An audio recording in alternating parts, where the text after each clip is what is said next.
Into this video, we're going to talk about the Kingpin flip. This is the Kingpin that people refer to when they say they flipped them. This is how it looks stock. It has a C-clip on the top that goes into a groove and sort of keeps the whole entire control arm and steering knuckle together. And this is what one looks like if it's been flipped.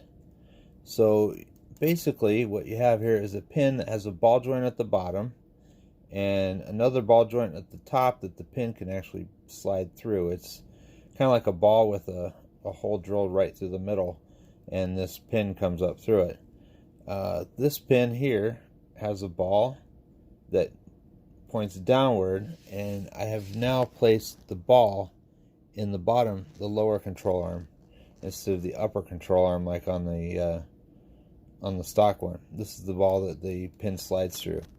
I'll take one apart and just show you what it looks like and why they're different, why they're better. But when I compress the suspension on the stock car, you'll notice that the pin stays mounted securely on the bottom control arm, and the upper control arm moves, but the steering knuckle also has to slide on that Kingpin.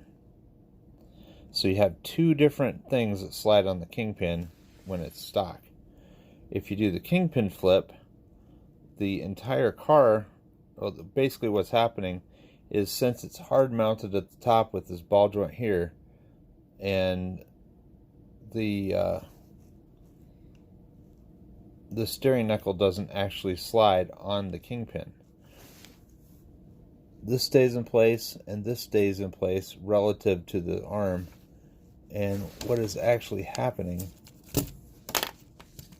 it's easier to see that with the cars upside down. There is the Kingpin protruding through the bottom knuckle that on stock form is in the top, but I've flipped them to the bottom. Now if this gets compressed, I'll show you on this side here, you can see that it only the upper control arm and steering knuckle move as a unit. They don't actually slide on the Kingpin. The only part that's sliding is the Kingpin through that metal ball joint. In this one, the ball joint stays attached to the bottom control arm, and the whole thing has to slide. This is sliding, and this is the pin is sliding through it. I'll take it apart and show you the easy mods and the best, I call it the starting place for making your car handle well. I'm going to pull the lug nut off, take the wheel off, remove this top C-clip, and then I might even unscrew this control arm screw and take the whole thing off. Just to show you the components, there are a couple of washers. There's one there, and there's one in between the steering knuckle and the control arm. But I'll take that apart and show you what it looks like. This is what the front end looks like fully disassembled. It's pretty simple. You've got the Kingpin that everything slides on. You can see that it's rigid mounted to the lower control arm. This arm does not move. Everything slides on the pin. And the first thing you would put on is the lower spacer, then the steering knuckle or steering block, and I'm just going to slide that on there to show you, and it goes right on like that, and the little back finger of it would slide into your steering bar, and it does not slide very easily. This is kind of something that I had not expected when I took the car apart, but now I have to work on it because I've discovered some things. First of all, for your car to work really well, this part here, this little Kingpin that we've talked about, needs to be kind of loose. Not loose where it has a lot of, play in it, but it shouldn't be tight.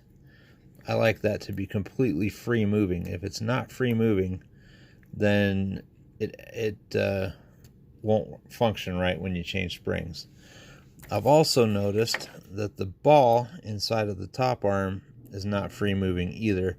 So this whole suspension has been binding up, and I didn't even really know it. So what I'll do is I'll remove both the ball from here, the ball with the hole in it, and also the Kingpin, and I'm going to use some sandpaper and a drill and just spin this on a probably 400 grit, 800 grit, 1000 grit, 2000 grit, and then also some metal polish until this is basically dangly. I don't like how it stays in place. For the way I like it to be, I should be able to turn the car upside down and that will move freely. Just it should swing a little bit, and it's fairly rigid. I think that's kind of poor. Some of these come from the factory very stiff, and that shouldn't stay deflected in that angle. It should fall by itself with gravity, in my opinion, for best handling. So I'll pop that out, and there it is. That's what the ball joint looks like.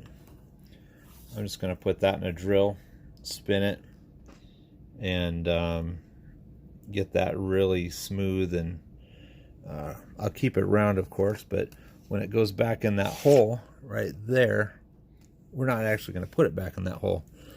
I'm going to put this part in this hole, and I'm going to move this little ball bearing, or it's not a ball bearing, but the ball joint. I'll pop that into the bottom, and we'll just reverse the whole thing so that the Kingpin will now slide this way. When the car moves, it'll move with it. And I'll show you, we've already looked at that. This one has already had the flip done, so I don't know if you can tell, but the pin is only sliding at the bottom because it's firmly attached at the top here, because I've put this portion of the ball in the top, and I've moved this ball from the arm to the bottom. That's basically it. I'm gonna do some work and get this thing loosened up, both the top ball and the lower ball, with the drill and some sandpaper and polishing compound. I'll make sure I don't lose any pieces in the process of doing this, and I'll show you before I put it back together what I think it should look like, and the way that it gives me the best handling. So what I'm going to have to do is do quite a bit of sanding on those to get them to move freely and pivot freely so that it doesn't bind my suspension.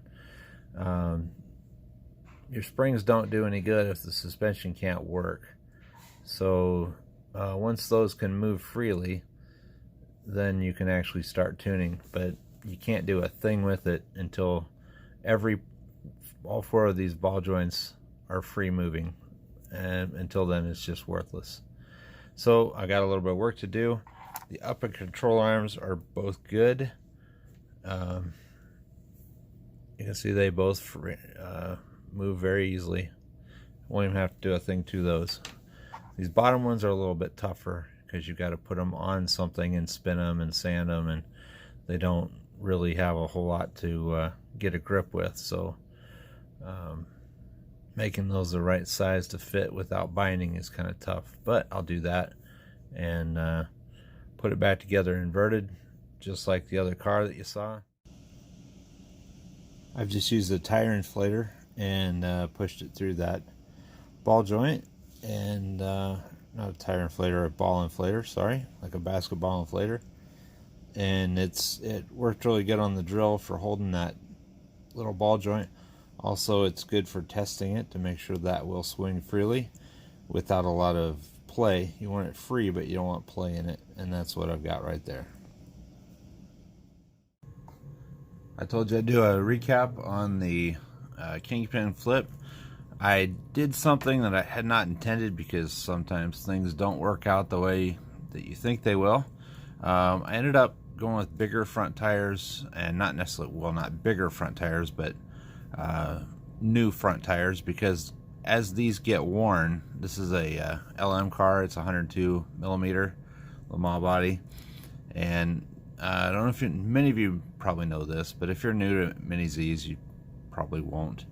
The Le Mans car uses a little bit different size tire than a standard Mini Z, and if you can see the difference, but it is quite a bit shorter. And because of that size difference, I ended up doing something that I didn't think I really wanted to do, but I did it anyway, just for ground clearance purposes. I told you guys that I was not going to shave the bottom off the Kingpin where the C-clip went on the top, but I ended up doing it simply because it stuck down a little bit farther than I would have liked. It was down to about here, which would have been fine if I was using the standard size rim, and you can if you have extras, but they are, when a LM wheel gets pretty worn, it gets pretty small in comparison. And had I been running a standard size rim, the pin would have never drug on the ground, just because the wheel is so much larger diameter. But I run my LM wheels down to nothing. Sometimes they're maybe a ½ a millimeter thick by the time I replace them. So in order to have ground clearance, I did go ahead and just get a Dremel tool and shaved off just the bottom portion of both of these posts. There is still plenty of posts left that it won't pop through and cause you any problems. That's the video for tonight. Hope you enjoyed it, and give a shout out to the Hobbytown people. They are good to me. They let me have track time, and I really enjoy racing there. But if you enjoyed this video, great. If you hate it, smash the dislike button. I don't care, once again. But hope it helps. Enjoy your evening.